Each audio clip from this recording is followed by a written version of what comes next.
Дараагийн мэдээ хүргэе. Олон чухал хуулийг хойшлуул засгийн газраа дэмжих гэсэн Монгол Ардын намын бүлгийн оролдлого эцэстээ хаврын чуулганыг хилэлцсэн баталсан хуйлгүй болгож мэдэх эрсдэлтэй юм нөхцөл байдал үүсэж байна. За харин ерөнхийлөгч улсын хурлын гишүүнийг эгүүлэн татах хуулийн төсөл санаачилсан. За тухайн хуулийн төсөлтөө зэрэгцүүлэн парламентын гишүүдэд хариуцлага тооцох олон хуулийн төслүүд ар араасаа санаачлагдан хилцүүлгийн шатандаа явна.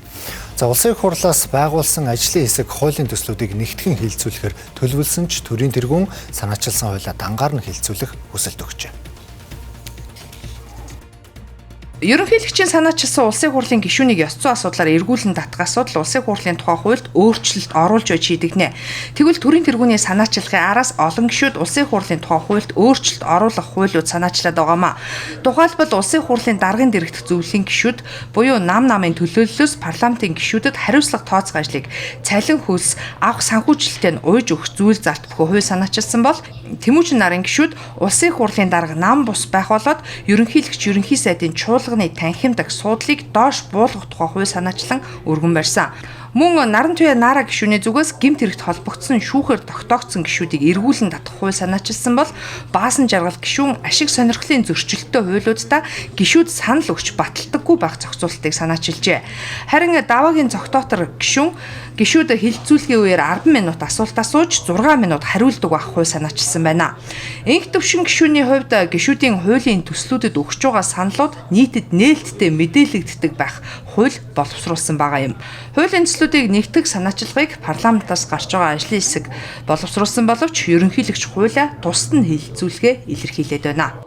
Ерөнхийлөгчийн өргөн барьсан байгаа энэ ёс зүйтэй холбоотой, эрсдэлтэй холбоотой хуулийн төслийг намраас хилцэх юм болоо да. Ямар ч байсан улсын их хурл өөрөө ямар энэ хуулиа батлах нь улсын их хурл өөрийгөө засах ямар ордлого хийх нь гэдэг дээр суурлаа дараагийн энэ асуудлууд явах болов. Ерөнхийлөгчийн өргөн барьсан хууль нь өөрөө бүр эргүүлэн татах ийм гишүүний халтшгүй байдалтай холбоотой тийм ээ асуудал байгаа учраас бас нэхүр авч үзэх ёстой гэсэн ийм байр суурьнаас улс төрийн намууд бол энэ дээр болгоомжилж ярилцаж байгаа. Дээр дурдсан хуулиудаас Наран туяа Наара гишүүний санаачилсан хуулийн төслийг ажлын хэсэг дэмжихгүй байхаар тогтжээ. Харин Тэмүүжин нарын санаачилсан улсын хурлын даргаыг нам бус байлгах болоод ерөнхийлөгч ерөнхий сайдын чуулганы танхимдах суудлыг доош буулгах хуулийн төслүүдийг Монгол Ардын намын бүлэг дэмжихгүй гэдэг дээр санал нэгдсэн байна.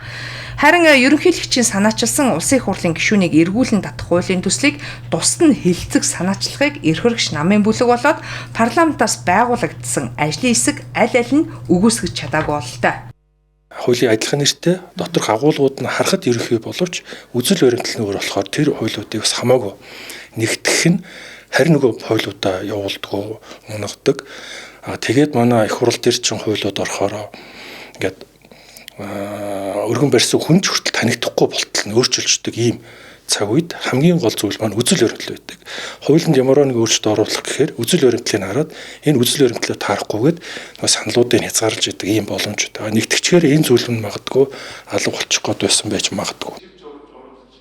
Улсын хурлын гишүүдийг хариуцлагажуулах асуудлаар гишүүдээс гадна хуульчид мөн санаачлага гаргаад байгаа нь парламентод байна.